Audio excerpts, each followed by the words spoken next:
আজ আমি যে আলোচনাতে আসতে চেয়েছি সেই আলোচনাটা হলো অনেকে অনেকভাবে মৃত্যুর পরের মুক্তি কামনা করে।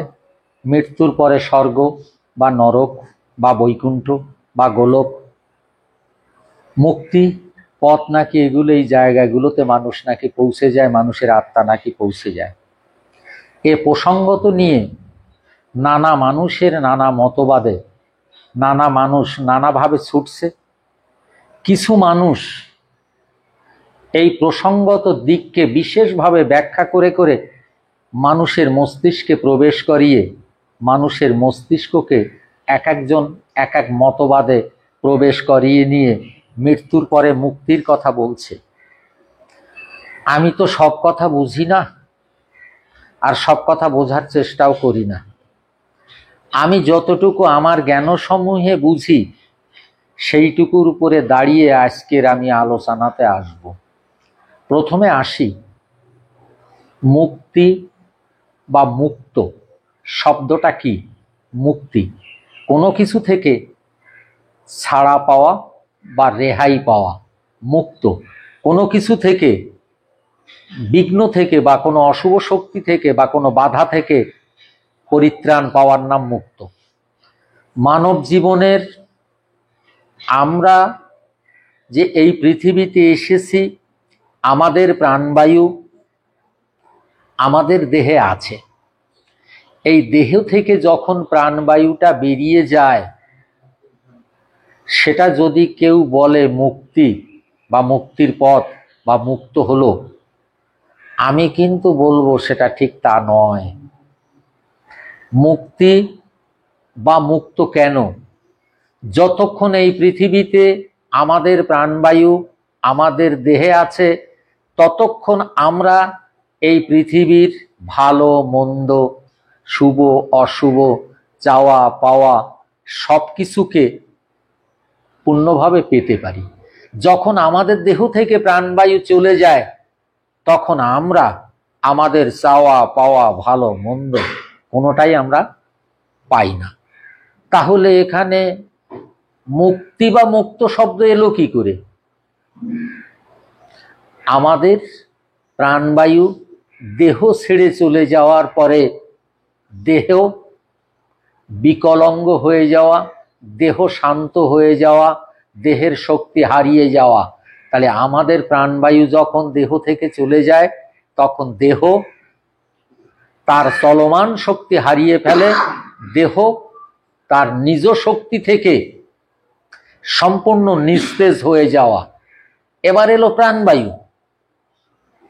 প্রাণবায়ু তিনটে জায়গার খবর আজ পর্যন্ত পৃথিবীর কেউ পায়নি। এক নাম্বার, জন্ম। আমরা যে কোথা থেকে এলাম, কিভাবে এলাম, তার তত্ত্ব বা তার ইতিহাস আজ পর্যন্ত কোনো মনি ঋষি বিজ্ঞানী সাধক কেউ তা সংগ্রহ করতে পারেনি, কেউ তা খুঁজে পায়নি। ঠিক তদ্রূপ মৃত্যু। মৃত্যুর পরে যে প্রাণবায়ু কোথায় যায়, কি করে, তার বা মুক্ত জায়গা কোথায়, আজ পর্যন্ত তা পাওয়া যায়নি। আমরা অন্ধের যষ্টির মতো অনেকেই ছুটছি। এ বলছে অমুকের পায়ে মুক্তি, ও বলছে অমুকের পায়ে মুক্তি, ও বলছে অমুক জায়গায় মুক্তি। এই যে শব্দগুলো তুলে চলছে, এর সত্যি কথা বলতে কি আমি কিন্তু আজও এর বাস্তবতা কেমন, এর সঠিক দৃষ্টান্ত কেমন, এর বাস্তবটা কি হতে পারে বা কি হবে বা কেমন হতে পারে, আজও তার বাস্তবতা খুঁজে আমি পাইনি। আমরা মনে হয় কেউ তো পায়নি, কেউ তার প্রমাণ দিতে পারবে যে মৃত্যুর পরে এই আত্মা এই জায়গায় যায়, আত্মার এই হয়, ওই হয় বা ওই হতে পারে। এ তো সব গল্প। কিন্তু আমরা এই পৃথিবীতে গল্প দিয়ে কি বেঁচে থাকতে পারবো? আমরা কাজ করি, তার ফসল পাই, মাইনে পাই, চাষ করি, তার ফসল পাই। আমরা গাছ লাগাই, তার ফল পাই। জগতের প্রত্যেকটা দিক, জন্ম থেকে মৃত্যুর আগ পর্যন্ত প্রত্যেকটা মুহূর্ত আমাদের জীবনের এক বাস্তবের জায়গায় দাঁড়িয়ে আছে। তাহলে মৃত্যুর পরে যে স্বর্গ নরক, সেটা বাস্তবের জায়গায় কেন দাঁড়িয়ে নেই? এখানে কিন্তু আমার প্রশ্নের উত্তর আসলো না। এটা কিন্তু আমি আজও আমার জ্ঞানবিক চেতনা সমূহের মাঝখানে খুঁজে দেখেছি, এর উত্তর কিন্তু আমি পাইনি বা আমি বুঝি না, আমি বুঝতে পারছি না। ঠিক অন্যদিকে আমরা আসি, একটা সাইড যেমন বললাম, অন্যদিকে আসি, প্রাণ দেহের মুক্ত বা মুক্তি কি? আমরা কেউ মারা গেলে প্রথমে আমাদের দেহ শ্মশান ঘাটে নিয়ে যায়, ঠিক তখনই এই দেহ যদি আমরা রেখে দিই তাহলে দেহ পচবে, মাছি বসবে, দেহ থেকে দুর্গন্ধ ছড়াবে, বিষাক্ত জীবাণু ছড়াবে, তাতে আরো 5 জনের প্রাণহানি হতে পারে, আরো 5 জনের চরম ক্ষতি হতে পারে, জীবদশার মূল্যবোধ নষ্ট হতে পারে। তাই আমাদের হিন্দু বিধান মতে কি করা হয়? দেহটাকে আগুনে পোড়ানো হয়। তাহলে আগুনে পোড়ালে কি হয়? দেহের কোনো অস্তিত্ব থাকে না। তাহলে আমরা তো এখানে ভেবে নিতে পারি দেহকে প্রথম মুক্ত করে দেয় কে? আগুন আর কাঠ। কাঠ আর আগুন যদি দাহিকার মধ্যে না থাকতো তাহলে কি দেহের মুক্তি হতো? দেহ জীবাণু ছড়াতো, পোকা হতো, নানা রকম মানুষে ভয় পেত, নানা বিশৃঙ্খলার মধ্যে দিয়ে জীবনযাত্রার মূল্যবোধটাকে এক অশুভ শক্তির মধ্যে জড়িয়ে যেত। আজ আগুনে পোড়ায়, যার কারণে দেহের আর জীবাণু ছড়াতে পারে না, অন্যের ক্ষতি করতে পারে না, দেহ কারো অশ্রদ্ধার হয় না, দেহ নিয়ে কেউ ভয় পায় না, দেহ নিয়ে আমাদের জীবনযাত্রার মূল্যবোধ নষ্ট হয় না। আমার জ্ঞানবিক মতে এটা তো একটা মুক্ত বলা যেতে পারে। ঠিক অন্যদিকে আসি, আমাদের পোড়ানোর পরে একটা অংশ থাকে, তার নাম অস্থি। যখন মানুষ পোড়ানো হয়ে যায় তখন যে অংশটুকু থাকে একটা সরায় করে নিয়ে নদীতে বা জলে, জলাশয়ে ডুবিয়ে দেওয়া হয়। তখন কি বলা হয়? ওং পরিত্রাণায়, ওং গঙ্গাং গঙ্গাই, বিশ্বমুখাই, শিবমৃতাই, শান্তি প্রদায়ন্যই নারায়ণই নম। ওং পরিত্রাণায়, শুদ্ধ চিত্তায়, নারায়ণই গঙ্গাই নম নম বলে আমরা অস্থি জলে দিই। বিধান মতে প্রথম গঙ্গা তর্পণ বা দেহ বিভূতি, দেহ বিভূতি হয় আগুনে ব্রহ্মার দ্বারা, আর গঙ্গা তর্পণ হয় জলের দ্বারা। অস্থি নিবানো হয়, সেটাও গঙ্গা তর্পণ জলের দ্বারা। আজ আমি প্রথম বিষয়ের মধ্যে আসছি, আজ আমরা দেহের মুক্তি মুক্তি করে কামনা করি, মুক্তি মুক্তি করে ছুটে বেড়াই, কিন্তু প্রথম মুক্তি তো দেখছি আগুন আর জল। প্রথম মুক্তি তো আগুন আর জল ছাড়া কোনো কিছু তো হতে পারে না, হয়ও না। যদি অন্য কেউ মারা যায় সেক্ষেত্রেও এমন একটা দিক থাকে, তাদেরকেও সুন্দর করে স্নান করিয়ে সবকিছু করিয়ে যদি মুসলিম হয় তাকে কবরের মধ্যে দেয়। কিন্তু এই অগ্নি দাহিকা শক্তি একটা সময় দেহের সকল অংশ আস্তে আস্তে আস্তে আস্তে নিয়ে নেয়, অবশিষ্ট থাকে কঙ্কাল, সেও কিছু কাল পরে সেটাও থাকে না। আমরা দেখেছি দাহিকা ছাড়া জগতে কিছুকে গ্রাস করতে পারে না, জগতের সবকিছু পূর্ণভাবে গ্রাস করে, তার নাম দাহিকা, আগুন। পরোক্ষ বা ডাইরেক্ট কোনো বস্তু রেখে দিলাম, ধীরে ধীরে নষ্ট হয়ে গেল, দাহিকা না? সূর্যের আলো তাপ পেলেই তা নষ্ট হবে। ঠিক তদ্রূপ আমরা আমাদের প্রথম মুক্ত সত্তা আগুনের দ্বারা পাই, জলের দ্বারা পাই। আমরা যদি এর পরের আর একটা অংশে যখন আমরা আসি, সেটা দ্বিতীয় মুক্তি, মানসিক মনোগতির মুক্তি। কেউ মারা গেলে তখন হিন্দু বিধান মতে বা সনাতনীর বিধান মতে কি করা হয়, ধরা নেওয়া হয়। একটা সাদা কাপড়ের দেখবে একটা পৈতে মতো থাকে, সেটার সঙ্গে একটা চাবি বা লোহার কিছু বাঁধা থাকে, এটার নাম ধরা। কারো মতে 11 দিন, কারো মতে 3 দিন, কারো মতে 7 দিন, কারো মতে 15 দিন, কারো মতে বা 1 মাস। একটা নিষ্ঠার সঙ্গে পালনই করা হয়, দুধ কলা দেওয়া হয় বা হব্বুসি করা হয়, নানাবিধ দিক আছে। সেগুলো পূরণের পরে মাসের শেষে বা কর্মের শেষে, সেটা 7 দিন, 3 দিন, 11 দিন, 15 দিন, 1 মাস, যেদিনই হোক না কেন, এক এক সমাজের এক একটা বিধান নিয়ে তার কৃতকর্ম করা হয়। ঠিক কৃতকর্ম করার পর ব্রাহ্মণ এনে বৈদিক মতে বা ব্রাহ্মণ্য মতে তাকে শ্রাদ্ধ শান্তি পড়ানো হয়। সেই সময় মাথার চুলও আগে কামানো হয়, তারপরে শ্রাদ্ধ শান্তি পর্ব আসে। সেখানে চাল কলা টলা দিয়ে একটা একটা ডালা দেওয়া হয়। ডালা দেওয়ার পরে ব্রাহ্মণ মন্ত্র পড়ে, তার মুক্তি মন্ত্র পড়ে, তর্পণ মন্ত্র পড়ে পিণ্ড দান করে একটা পিণ্ড গঙ্গাতে দেয় বা জলে দেয়, আর একটা পিণ্ড ওপরে রেখে দেয় বা জলে দিয়ে দেয় পরে। তাহলে এখানেও আমরা দেখছি, সেখানে যে মন্ত্রের লাস্ট সমাপ্তি আসে সেটা কোন মন্ত্রে আসে? ওং পরিত্রাণায় গঙ্গাং গঙ্গাই নমঃ, ওং পরিত্রাণায় গঙ্গাং গঙ্গাই নমঃ। ঠিক এমন ভাবে প্রতিটা হিন্দু সভ্যতার প্রতিটা ঘরে আমরা তা দেখতে পাই। মানুষ মারা গেলে ঠিক এই উপাচার নিয়ে শ্রাদ্ধ শান্তি করতে যেয়ে সেখানে সম্পূর্ণরূপে জলের প্রয়োজন, সেটা পুকুর হোক বা গঙ্গা হোক বা নদী হোক। সেখানে তার তর্পণ ক্রিয়া আদি করা হয়। সেখানে পরিত্রাণ দেখি মায়ের চরণে, গঙ্গার কাছে। আমরা যে কথাটা এখানে অন্য জায়গায় বারবার মুখে বলছি, অমুকের চরণে প্রাণ আমাদের মুক্তি হবে, সেটা পুরুষ নাম বলা হচ্ছে। কিন্তু যখন আমরা গঙ্গা তর্পণ করছি, যখন আমরা শ্রাদ্ধ শান্তি বাড়িতে মন্ত্র পড়িয়ে যাচ্ছি, তখন আমরা কিন্তু গঙ্গা মন্ত্রে, নারায়ণ মন্ত্রে তর্পণ করছি। তখন কিন্তু সেই ভগবানগুলো, যে মানুষ ভগবানের নিয়ে আজকের সমাজ বারবার অন্যদেরকে তিরস্কারে ফেলা হয়, অন্যদেরকে ধিক্কার দেওয়া হয়, অন্যদেরকে অবহেলা করা হয়, সেই জায়গাটা কিন্তু আজকের সভ্যতায় সাধনার জায়গায় যখন কেউ মারা যায় তখন কিন্তু সেই জায়গাটা সম্পূর্ণভাবে বর্জন করা হয়, সেই জায়গাটা থাকে না। কিছু কিছু মানুষ বর্তমান মন্ত্র তৈরি করেছে, ওর সঙ্গে হয়তো সেই মন্ত্র যোগ করছে,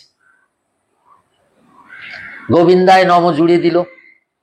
কিন্তু আদি মন্ত্রে তো তা নেই, মন্ত্রে তো তা বলা হচ্ছে না। এখন তুই একজন জুড়ে দিচ্ছে। জুড়ে দেওয়া আর পুরাতাত্ত্বিক ভাবে বাস্তবে থাকা দুটো কিন্তু এক নয়। ঠিক আমি এই জায়গাটা দেখলাম, এই জায়গাটা দেখলে দেখা যায় হিন্দু বিধান মতে আমাদের কিন্তু জলের কাছে যেতে হয়। অনেক বাড়িতে মানুষ মারা গেলে রামায়ণ দেওয়া হয়, রামায়ণ দিয়ে রামায়ণ গান করা হয়। সেখানে কি মুক্তির কোনো কথা কি রামায়ণের মধ্যে বলে গেছে? আমরা তো রামায়ণ গান শুনি যে কেউ মারা গেলে রামায়ণ দিলে মুক্তি পায়, বলা হয়। কিন্তু সত্যি কি রামায়ণের মধ্যে সেই কথাটা কোথাও বলেছে এই জায়গাটা তোমরা মুক্তি পাবে? একটা জায়গায় সীতার পিণ্ডদান আছে, রামচন্দ্রের পিণ্ডদান আছে। কোথায়? যখন দশরথ মারা গিয়েছিল সে সময় রামচন্দ্রের পিণ্ডদান পর্ব দেখানো হয়েছে। সে সময় যখন দশরথ মারা গেছে তখন সীতা গয়াতে পিণ্ড দিয়েছিল, হনুমান সীতাকে এনেছিল। তখন 5 জনকে সাক্ষী রেখে, 1 নাম্বার ফল্গু নদী, 2 নাম্বার তুলসী, 3 নাম্বার অক্ষয়বট, 4 নাম্বার পবনপুত্র হনুমান, 5 নাম্বার শ্রী বিষ্ণুকে সাক্ষী রেখে গয়াতে পিণ্ড দিয়েছিল। কার পাপ পদ্মে শেষ হয়েছিল? শুরু হয়েছিল ফল্গু নদী দ্বারা আর শেষ হয়েছিল বিষ্ণুর পাদ পদ্মে। সেখানে সীতা দেবী 5 জন সাক্ষীর কথা বলেছিল। তাহলে এখানেও কিন্তু আমরা বাস্তবটা যখন দেখি তখন কিন্তু বর্তমান সমাজ আর বাস্তবতা কিন্তু অনেকটা দূরত্বে, অনেকটা ব্যতিক্রম, অনেকটা তফাৎ। ঠিক আমি সেই জায়গাটাই একটু ভাঙতে চেষ্টা করছি, একটু বুঝাতে চেষ্টা করছি। 14 বছর বনবাসে ছিল, সীতা ছিল হরণ হয়ে এক জায়গায়, রাম লক্ষণ ছিল আর এক জায়গায়। ঠিক পরবর্তীকালে সীতা উদ্ধার হলো, 14 বছর পরে ফিরে আসলো। সেটা আরেকটা দিক, আরেকটা দৃষ্টান্ত, এটা কাহিনীর কথা। কিন্তু বাস্তবের দিকে যে যখন সীতা পিণ্ড দিয়েছিল তখন প্রথম ফল্গু দেবীকে আহ্বান করেছিল, তাকে ডেকেছিল, ডেকে বলেছিল যে আমি এই পিণ্ড দিলাম, তুমি সাক্ষী দিও। তখন ফল্গু দেবী হাত তুলে বলেছিল, হ্যাঁ আমি সাক্ষী দেব। তুলসীর কাছে বলেছিল, তুলসী বলেছিল হ্যাঁ সাক্ষী দেব। অক্ষয় বটকে বলেছিল, অক্ষয় বট বলেছিল হ্যাঁ সাক্ষী দেব। পবনপুত্র হনুমানকে বলেছিল, পবনপুত্র হনুমান বলেছিল সাক্ষী দেব। শ্রী বিষ্ণুর পদে যখন দেয়, শ্রী বিষ্ণু বলেছিল আমি তো পিণ্ড পেলাম, এটা বলবো। ঠিক বনবাস থেকে ফিরে আসার পরে রাম লক্ষণ সীতা পবনপুত্র হনুমান সবাই গয়াতে পিণ্ড দিতে যায়। যখন গয়াতে পিণ্ড দিতে গেল তখন সীতা দেবী বললেন আমি পিণ্ড দেব না, আমি এক পিণ্ড দুবার দিতে পারি না, আমার পক্ষে সম্ভব না, আমি পিণ্ড দিয়েছি। রামচন্দ্র মৃদু হেসে বললেন তুমি যে পিণ্ড দিয়েছো, তুমি যদি পিণ্ড না দাও আমার পিতা তো মুক্তি পাবে না, সূর্য বংশের মুক্তি হবে না, আমার পিতা মুক্তি না পেলে বড় অশুভ হবে। বলছে আমি মিথ্যা বলি না, তুমি ডাকো ফল্গু নদীকে, ফল্গু দেবীকে ডাকো। ফল্গু দেবীর আহ্বান দিয়ে যখন ফল্গু দেবীকে ডাক দিলেন তখন ফল্গু দেবী এসে বলছে কি চাই? বলছে আমার সীতা কি তোমার কাছে পিণ্ড দিয়েছিল?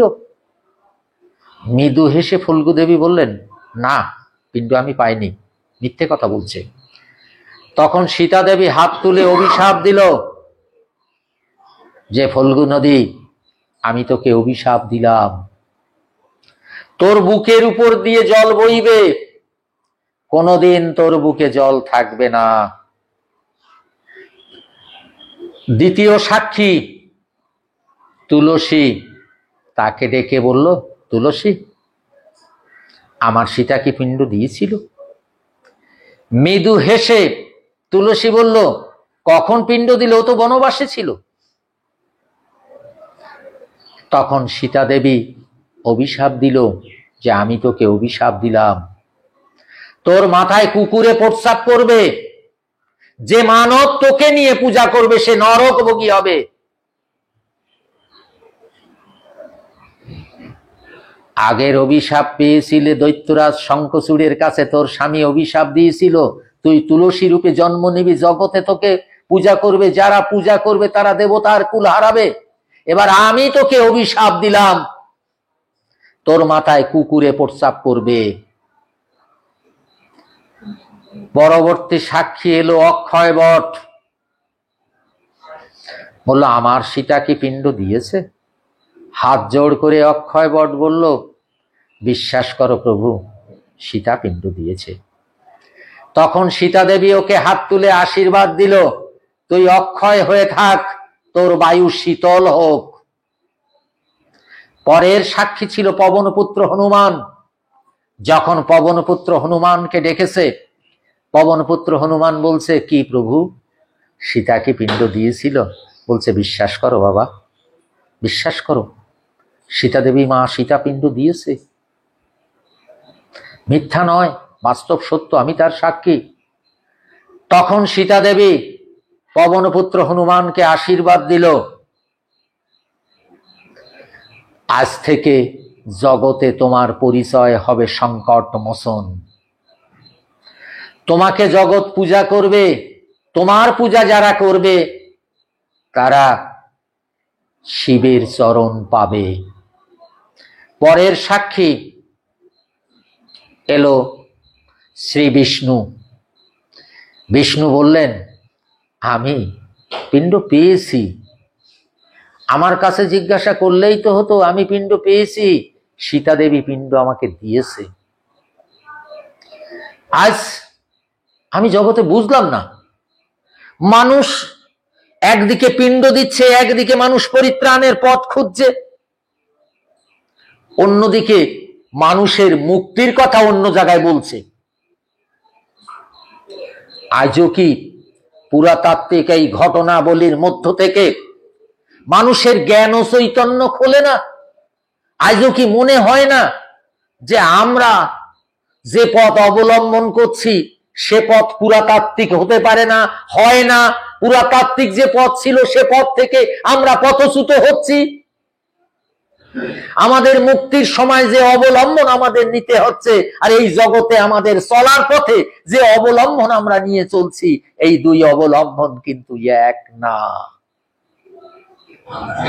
পুরাতাত্ত্বিক অবলম্বন ত্যাগ করলে নূতন অবলম্বন আসে,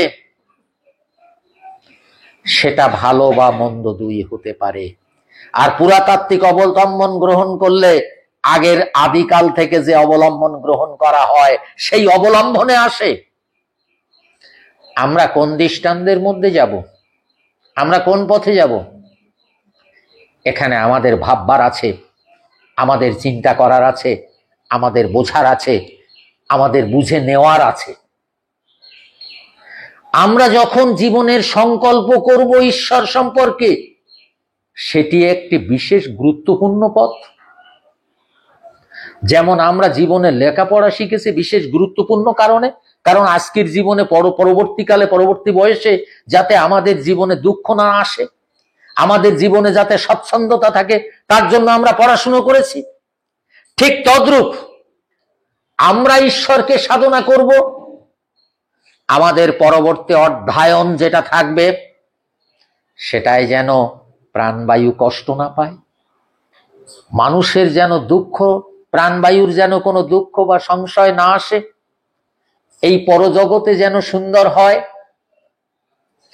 যেমন আমি এই বাগানের দিক থেকে একটু উদাহরণ দেই। আমাদের এই বাগান আছে, এই বাগানে বহু গাছ আছে, আম গাছ, কাঁঠাল গাছ, লেবু গাছ, নানা ধরনের গাছ আছে। কিন্তু কোনো পালঙ্গ করতে গেলে পুকুর পাড়ে দুটো গাছ আছে, তার নাম সেগুন গাছ। খাট পালঙ্গ করতে গেলে, ভালো আলমারি করতে গেলে ওই সেগুন গাছ লাগবে। আর আম কাঠ বা এই বাগানের কাঠ কাটলে জ্বালানি হবে। ঈশ্বরের সাধনা সেগুন কাঠের মতো মূল্যবান কাজে সাধনার পরে এই প্রাণবায়ু পরমাত্মায় চলে যায়, তার মূল্যবান সত্তা ফিরে আসে, মূল্যবান জায়গা তৈরি হয়। তার একটা ছোট্ট দৃষ্টান্ত আমি দিয়ে যাচ্ছি। ছোট্ট দৃষ্টান্ত, তোমরা অনেকে শিমুল ফল দেখেছো, শিমুল ফুল দেখেছো? যখন শিমুল গাছে ফুল হয়, বহু ফুল হয়, ঝরে যেতে যেতে অল্প কিছু সংখ্যক ফুল গাছে ফলে পরিণত, ফুল থেকে ফল হয়, ফল দাঁড়ায়। তার কিছু ফল পোকায় নষ্ট করে দেয়, আরো অল্প কিছু সংখ্যক ফল দাঁড়ায়। সেই যে অল্প কিছু সংখ্যক ফল দাঁড়ায়, তার দু একটা ফল ফেটে যেয়ে দানা দূর প্রান্তে উড়িয়ে নিয়ে যায়। আর কিছু ফল মালিক দেখতে পায় তুলো ফেটে গেছে, পেকে গেছে, তখন পেড়ে নিয়ে বস্তায় নেয়, বস্তায় নিয়ে জালে বাঁধে যাতে তুলো উড়ে না যায়। জালের মধ্যে রৌদ্র দেয়, দেওয়ার পর ওটা বালিশের মধ্যে চিরতরে থেকে যায়, আর দানা নিয়ে ওরা হয় না। সাধন ভজন সেই আরাধ্যের চেতন, যা পূর্ণতা হলে তুলোর ন্যায় উড়ে যায়। যেমন দানার কোনো পাখা নেই, হাত নেই, পা নেই, কিছু নেই, দানা কিন্তু তুলোর সঙ্গে ধরে রাখে। তুলোর কোনো পালক নেই, কিন্তু তুলো উড়ে যায়। তাই শাস্ত্রে বলা হয়, সূক্ষ্ম দণ্ড তুলাখণ্ড শূন্যে উড়ে যায়, পাখা নাই রে এমন ওড়ে, ধরা নাহি যায় রমন মোহন পবন তদারকি রবে এই ধরায়। আজকে মানব জীবদশায় পরিপূর্ণতা হলে তুলোর মতো প্রাণবায়ু পরম দেশে যাবে, যে দেশে আমার পরমেশ্বর আছে। পরমেশ্বর যেখানে তাকে রাখবে, যেখানে তাকে নেবে, যেখানে তাকে সুন্দরভাবে রাখতে পারবে, সেই সুন্দর বেশে সুন্দর জায়গায় যাবে, নিজের দেশে। সেটার জন্য তিনটে জিনিস মানুষকে দেয়নি। কোথায় স্বর্গতা দেয়নি, জন্ম কোথায় দেয়নি, মৃত্যু কোথায় দেয়নি, মৃত্যুর পরে প্রাণবায়ু কোথায় যায়, দেয়নি। আর কি করে প্রাণবায়ু আসে এটা কাউকে জানায়নি। আর প্রাণবায়ু কোথায় চলে যায়, কেমন হয়, কি হয়, কোথায় রাখবে পরমেশ্বর সে জানে, সেই দয়াময়। তার পথ কিন্তু আজও এ জগতে কাউকে দেয়নি, কেউ কিন্তু তা পায়নি। ঠিক আমি আর একটা অন্য দিকটায় আসি, আর একটা উদাহরণের আর একটু দিকটায় দৃষ্টান্তের মধ্যে আসি। সেটা হলো এই গয়াতে যখন মানুষ পিণ্ড দিতে যায়, এই গয়াসুর একটা সময় মায়ের কাছে খুব কান্নাকাটি করতো, মা আমায় রাজত্ব দাও, আমায় প্রজা দাও, আমায় দেশ প্রজা শাসন দাও, ধন সম্পদ দাও। মা কামাখ্যা বললেন তথাস্তু, তাই পাবি তুই। মায়ের কাছে ত্রিসন্ধ্যা গায়ত্রী করত গয়াসুর। পৃথিবীতে শ্রেষ্ঠতম দুজন সাধক, একজনের নাম গয়াসুর, অপরজনের নাম রাবণ, মহাবলী রাবণ। এই গয়াসুর যখন যোগ সাধনা করতেন, মায়ের কাছে যা চাইতেন গয়াসুর তাই দিতেন মা। একদিন খুব কান্নাকাটি করছে মা মায়ের কাছে, গয়াসুর বলছে, মা মাগো, আমি প্রজা শাসন পেয়েছি, আমি ধনসম্পদ পেয়েছি, প্রজাদের আমি খাদ্য যোগাতে পারছি, প্রজাদের আমি প্রতিপালন করতে পারছি, কিন্তু এই মৃত্যুর পরে প্রজাদের প্রাণবায়ু কি হবে, কোথায় যাবে? সে জ্বালা যেন আমার বুকের ভিতরে আজও বইছে, সে জ্বালা যেন আমি কষ্ট পাচ্ছি। মা একটা উপায় করে দাও, মা একটা উপায় দাও। মা তখন বলল, ভক্ত আমি নিশ্চয়ই তোর উপায় দেব। তখন বলল, মা আঁচল পেতে দিলেন, তুই আমার আঁচলে শুয়ে পড়, শ্রী বিষ্ণু তোর বুকে পদ দেবে। জগতের কেউ মারা গেলে এই গয়াতে পিণ্ড দিতে আসবে, তখন বিষ্ণুর পাদ পদ্মে পিণ্ড দেবে। সেই পিণ্ড তোর জ্বালা নিবারণের জন্য পিণ্ড যাবে তোর বুকে, তোর বক্ষ হতে পিণ্ড আসবে আমার আঁচলে, আমার কোলে। জগতের জীবের পরিত্রাণ থাকবে, জগতে জীবের মুক্তি থাকবে, আমার আঁচলে বিষ্ণুর পদে তোর জ্বালা নিবারণ হবে। বিষ্ণুর পদ থেকে পিণ্ড যখন তোর বক্ষে যাবে, তখন তোর জ্বালা নিবারণ হবে। তোর বক্ষ থেকে জ্বালা নিবারণ হওয়ার পরে ওই পিণ্ড আমার আঁচলে আসবে। ওই প্রাণ মুক্তিময় সকল সত্তা, সকল বার্তা আমার হৃদয়ে রবে, আমার আঁচলে রবে, আমার কোলে রবে। এ জগৎ সংসারে এমন ভাবে জীবে মুক্তি পাবে। আমার খুব ভাববার বিষয়, আমাদের মনে হয় খুব ভাববার বিষয়, এ কেমন মুক্তির খেলা।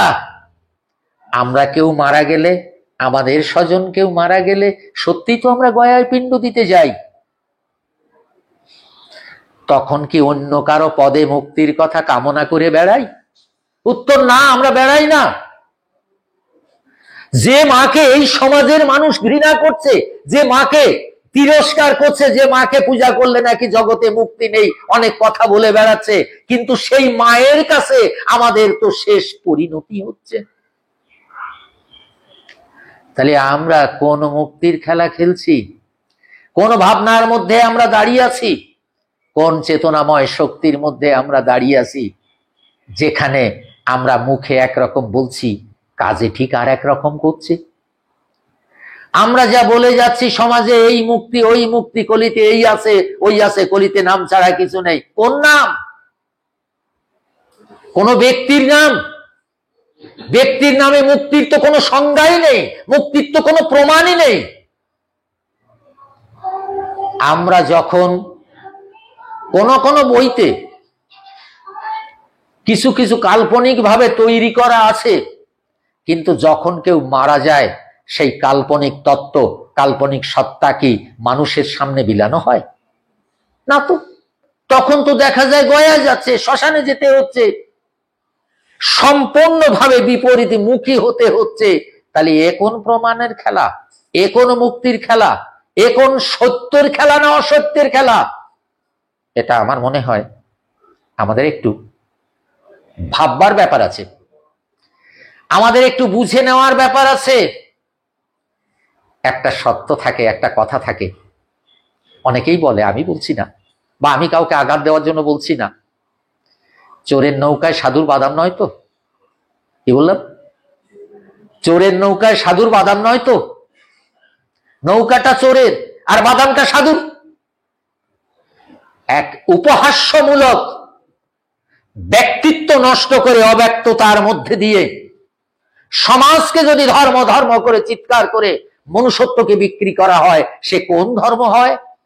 সে কোন মানবিকতা হয়? সে কোন আদর্শের মধ্যে এই মনুষ্যত্বকে আমরা দাঁড় করিয়ে নিয়ে যাই? এটা আমার মনে হয় একটু ভাববার বিষয়।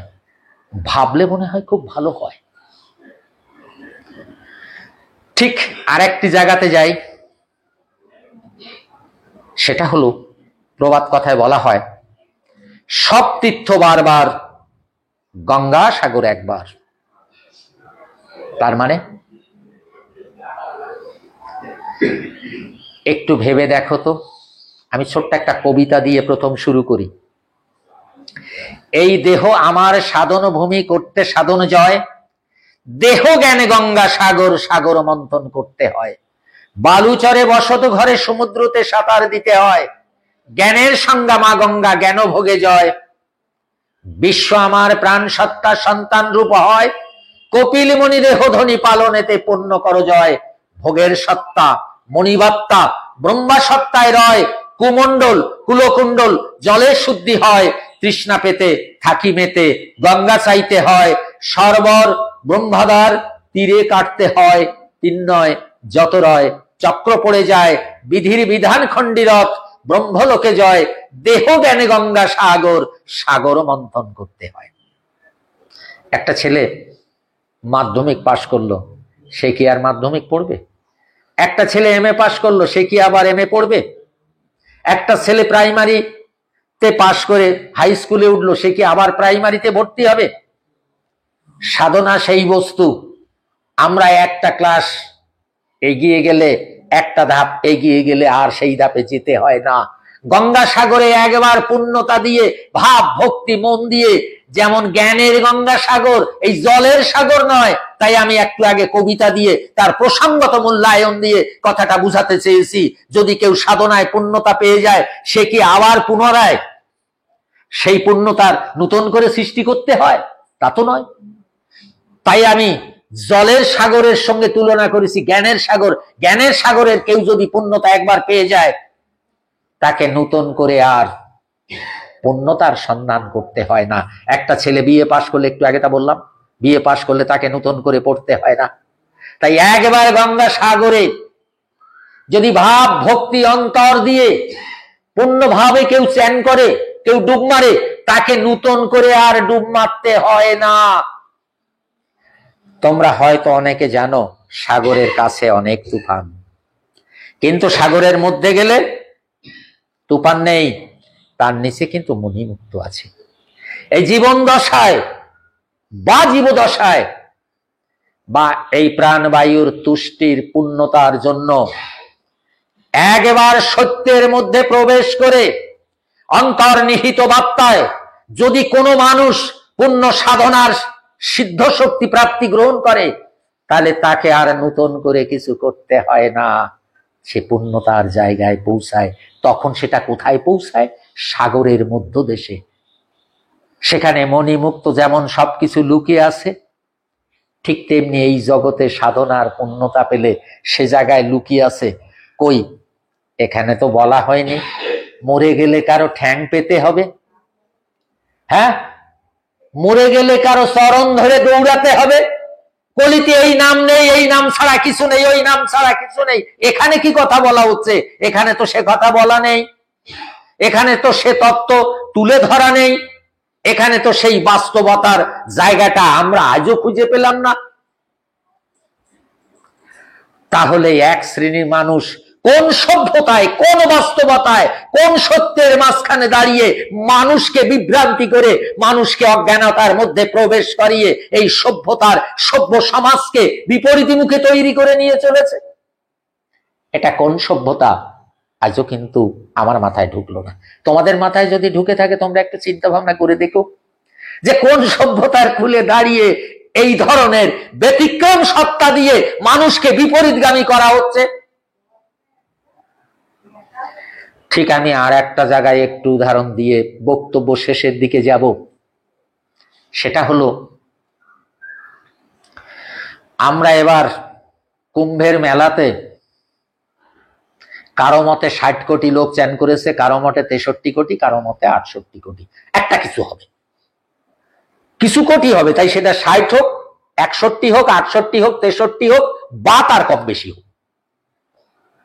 কেউ আঁকড়া তৈরি করে রাম গুণ কীর্তন গাইছে, কেউ আঁকড়া তৈরি করে হরি গুণ কীর্তন গাইছে, কেউ আঁকড়া তৈরি করে কৃষ্ণ নাম করছে, কেউ আঁকড়া তৈরি করে গীতা চণ্ডী ভাগবত দান করছে, কেউ আঁকড়া তৈরি করে শিবের নাম করছে, কেউ আঁকড়া তৈরি করে ত্রিনাথের নাম করছে, কেউ আঁকড়া তৈরি করে হরিচাঁদের নাম করছে, কেউ বা বালক ব্রহ্মচারীর নাম করছে, কেউ বা গোরখনাথের নাম করছে, কেউ বা সীতারাম সীতারাম করছে।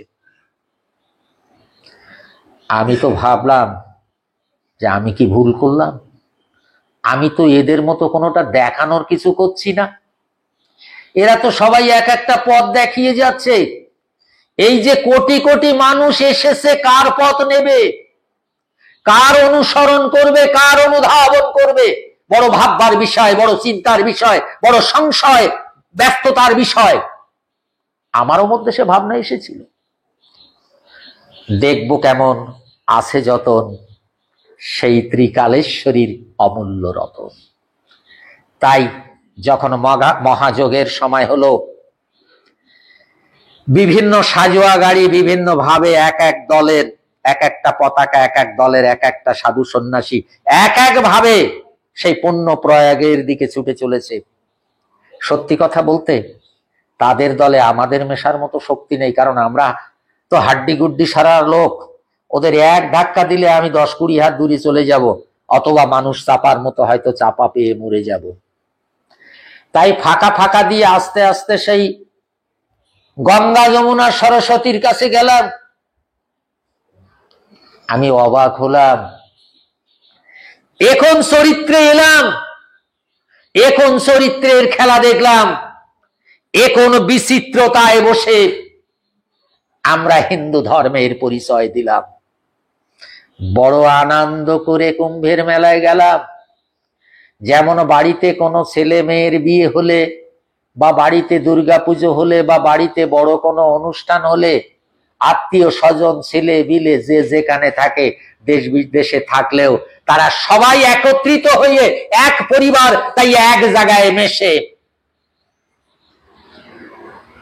144 বছর পরে এক পরিবারের মিলন বার্তা এলো, সনাতনীর মিলন বার্তা।